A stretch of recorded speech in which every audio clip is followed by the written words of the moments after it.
बिस्मिल्लाहिर्रहमानिर्रहीम। सूरह यासीन की 10 बरक़ात। सैयदुल अंबिया सल्लल्लाहु अलैहि वसल्लम ने फरमाया, ए अली रज़ी अल्लाह अन्हो, सूरह यासीन पढ़ो, इसमें 10 बरक़ात हैं।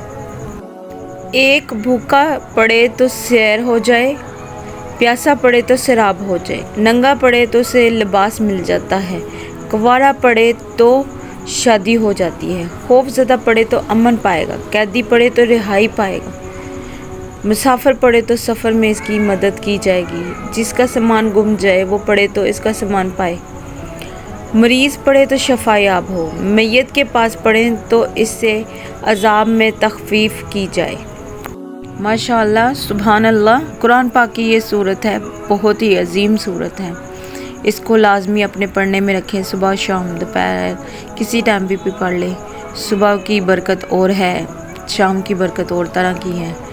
दुआओं में याद रखिएगा, दूसरों को भी शेयर करें ताकि दूसरे लोग भी कुरान पाक पढ़ें और दूसरों को भी फ़ायदा हो। Thank you very much. अल्लाह हाफ़िज़।